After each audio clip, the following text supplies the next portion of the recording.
اس کے بعد ہم مرمرہ جیک قلعے میں دیکھیں گے جہاں پر سردار اوکتم الچیچک خاتون کو واپس لے کر آ گیا تھا۔ وہاں پر الچیچک کسی سے نہ بات کرتے ہوئے سیدھا ہی اپنے کمرے کی طرف جا رہی تھی، لیکن بینگے خاتون اسے روک لیتی ہے۔ اس کے بعد سردار اوکتم تمام سپاہیوں کو کہتے ہیں کہ ہم لوگوں کو اکیلا چھوڑ دو۔ پھر بینگے خاتون الچیچک سے پوچھتی ہے کیا تم اب بھی اسی سپہ سالار کی وجہ سے پریشان ہو الچیچک؟ کیا تمہارے لیے کافی نہیں تھا کہ تم نے اپنی شادی کے دن ہی ہم سب کو شرمندہ کر دیا؟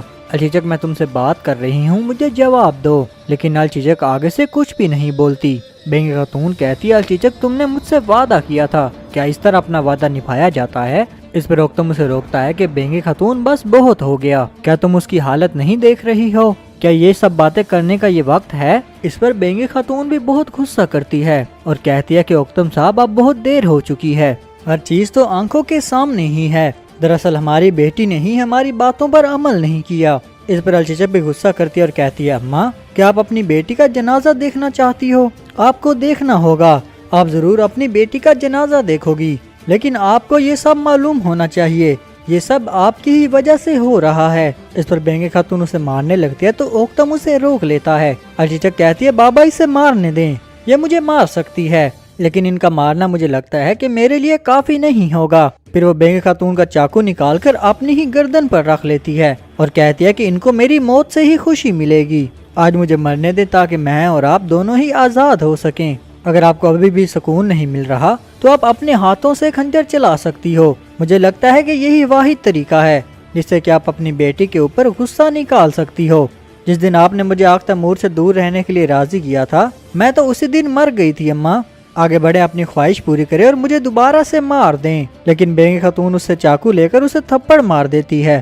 اس پر جب اوکتم اسے تھپڑ مارنے لگتا ہے تو وہ اوکتم کو روک لیتی ہے اور کہتی ہے اوکتم صاحب ہمت بھی مت کرنا، اس لیے کہ جو میں نے کیا وہ تم نہیں کر سکے، اس لیے میرے اوپر ہاتھ مت لگانا، نہیں تو تم مجھے جانتے ہو، آپ کو بھی معلوم نہیں ہے کہ میں آپ کے ساتھ کیا کیا کر سکتی ہوں۔ اتنے میں ایک سپاہی آواز لگاتا ہے کہ اوکتم صاحب بیندر بھی آ رہے ہیں۔ اوکتم بھی کہتا ہے کہ بیندر کو ذرا آنے تو دو، اس کے بعد ہم آگ تیمور کو دیکھیں گے۔ وہ اپنے سپاہیوں کو کہتا ہے کہ یقینی بناؤ کہ یعنی شہر محفوظ ہے، ہم کوئی بھی غلطی نہیں کر سکتے۔ لیکن پیچھے سے عائشہ خاتون آ کر اسے روک لیتی ہے اور کہتی ہے ماشاءاللہ تم اچھا کام کر رہے ہو بیٹا، لیکن مجھے لگتا ہے کہ تم اپنے آپ کو ہی اذیت دے رہے ہو، تمہیں تھوڑا آرام کرنا چاہیے۔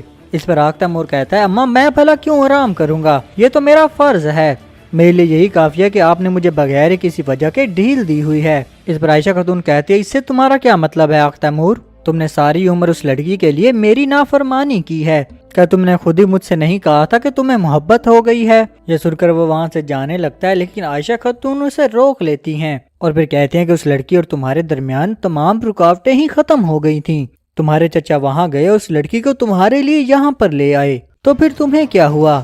تمہاری تو یہی خواہش تھی نا کہ الچیچک تمہیں مل جائے۔ اس پر آگ تیمور کہتا ہے کہ اماں وہ الچیچک ہی ہے جو پہلی مشکل آنے پر میرا ساتھ چھوڑ کر چلی گئی، اور اس نے تو میری محبت پر یقین ہی نہیں کیا۔ اما جب میں اس لڑکی کے لیے جان دینے کے لیے بھی تیار تھا، اس وقت الچیچک نے اپنا جہیز بیندر کے لیے تیار کر لیا تھا۔ اما اب سب کچھ ہی ختم ہو گیا ہے، اب الچیچک کے ساتھ میرا کوئی بھی تعلق نہیں رہا۔ اس کے بعد ہم مرمرہ جیک قلعے میں دیکھیں گے جہاں پر بیندر اوکتم کے پاس آ جاتا ہے۔ پھر اوکتم اپنے سپاہیوں کو کہتا ہے کہ جو بھی بیندر صاحب نے تحفے دیے تھے ان کو واپس کر دیے جائیں۔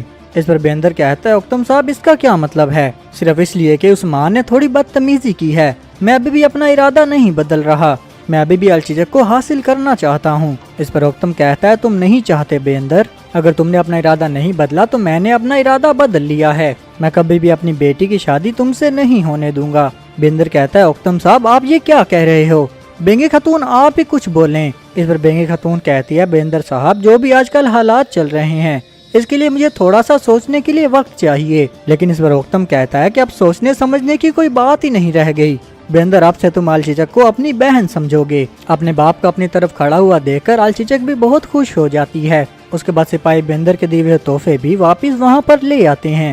پھر بیندر کہتا ہے اوکتم صاحب آپ کو پتا ہے نا کہ میں اپنی مرضی سے شادی کے لیے راضی نہیں ہوا تھا، میں نے سالوں سے الچیچک کو اپنی بہن کی طرح ہی سمجھا ہے، آپ کو بھی معلوم ہے کہ یہ اسمہان سلطانہ کا حکم تھا، اس لیے میں تو سلطانہ کے ساتھ آپ کے پاس آیا تھا۔ اس پر بینگے خاتون کہتی ہے بیندر صاحب ہم جانتے ہیں، ہم آپ کو بھی اچھی طرح جانتے ہیں، لیکن آخرکار اوکتم ایک باپ ہے، اور ایسے فیصلے جلد بازی میں نہیں لیے جاتے، ایسا ہی ہے نا اختم صاحب؟ اس پر اختم کہتا ہے کہ میں نے تو اپنا ذہن پوری طرح سے بنا لیا ہے، چاہے اسمہان سلطان آئے، چاہے سلطان خود چل کر میرے پاس آ جائے، چاہے کوئی بھی آئے، میں اپنی بیٹی تمہیں نہیں دوں گا بیندر۔ تمہارے لیے یہی بہتر ہے کہ تم جلد ہی واپس لوٹ جاؤ اور اپنے دیے ہوئے تحفے بھی اپنے ساتھ ہی لے کر جانا۔ اگر اب اسمہان سلطانہ نے ناراض ہونے کا فیصلہ کر ہی لیا ہے تو جو میں نے تمہیں بتایا ہے وہ سیدھا ہی جا کر اسمہان سلطانہ کو بتا دینا۔ اس پر بیندر کہتا ہے ٹھیک ہے اختم صاحب، جیسا آپ کہہ رہے ہو ویسا ہی ہوگا۔ اس کے بعد بیندر وہاں سے چلا جاتا ہے۔ یہ ساری باتیں سن کر الچچک سیدھا ہی اپنے باپ کو گلے سے لگا لیتی ہے اور اپنے باپ کا شکریہ ادا کرتی ہے اور کہتی ہے بابا اگر آپ مجھے ان کے حوالے کرتے تو میں تو مر ہی جاتی۔ اس پر اختم کہتا ہے بیٹا میں تمہارے منہ سے دوبارہ ایسی بات نہیں سننا چاہتا۔ اس پر الچچک بھی کہتی ہے بابا آپ کو بتائے بغیر میں کچھ بھی نہیں کروں گی۔ اس کے بعد ہم اسمہان سلطانہ کو دیکھیں گے جو کہ سوگوت میں آ جاتی ہے اور اپنے آؤجی سے پوچھتی ہے آؤجی صاحب عثمان اس وقت کیا کر رہا ہے؟ اس پر آؤجی کہتا ہے مجھے پورا یقین ہے سلطانہ وہ آپ کی طاقت کے نیچے کچلا گیا ہوگا، عثمان تو بہت ہی پریشان ہو چکا ہوگا۔ پھر اسمہان کہتی ہے میں نے عثمان سے اس کے قلعے لے لیے اور عثمان کو پوری طرح سے ہی توڑ دیا ہے اور وقت آنے پر میں عثمان کا دل بھی اپنے ہاتھوں سے نکالوں گی، لیکن عثمان فی الحال ایک زخمی شیر کی طرح ہے، مجھے پورا یقین ہے کہ عثمان ابھی بھی نہیں رکے گا۔ وہ آؤجی کو کہتی ہے کہ ترگت کی طرف فوراً ہی ایک پیغام بھیجو، اسے بولو کہ جلد ہی آ کر مجھ سے ملاقات کرے۔ اس کے بعد وہ آؤجی کو ایک اور پیغام بھیجنے کے لیے بھی کہتی ہے۔ دراصل یہ پیغام وہ اولوف کی طرف بھیجنے والی تھی کیونکہ اب اولوف اور ترگت کو وہ ایک ساتھ لانا چاہتی تھی۔ اس کے بعد ہم عثمان صاحب کو دیکھتے ہیں۔ عثمان صاحب کہتے ہیں کہ اسمہان سلطانہ کو اب یہ لگ رہا ہے کہ میں اپنے شہیدوں اور اپنے غازیوں کی طرف سے لی گئی ہر چیز ہی اس کے برے عزائم کے لیے اس کے حوالے کر دوں گا، لیکن اب بہت جلدی اسمہان کے فریب کا بھی خاتمہ ہونے والا ہے۔ ہر چیز کا ایک وقت ہوتا ہے اور جب وقت آئے گا تمام منافقین کی ہی طرح حقیقت کی رسی اسمہان سلطانہ کو پھانسی کے پھندے تک لے جائے گی، لیکن سرداران آپ کا فرض سب سے اہم ہے۔ پھر عثمان صاحب اوراز بے کو کہتے ہیں اوراز بے کرجہ حصار قلعے کا سب سے کمزور حصہ دیواروں پر دبے ہیں اور اب یقینی بنائے کہ اب مرکزی دروازے کو اور مضبوط کر دیں گے۔ اس کے بعد عثمان صاحب میرحان سردار کو کہتے ہیں کہ کلوجہ حصار قلعے کا سب سے کمزور حصہ اس قلعے کا مشرق والا دروازہ ہے، آپ اس دروازے کو جلد ہی ٹھیک کروائیں۔ پھر عثمان صاحب شاہین بے کو کہتے ہیں کہ بلجہ قلعے کا سب سے کمزور حصہ شمال کی طرف والا داخلی دروازہ ہے اور وہاں پر تیر اندازوں کی تعداد 3 گنا کر دی جائے اور آپ لوگ میرے حکم کے بغیر کوئی بھی حملہ نہیں کریں گے۔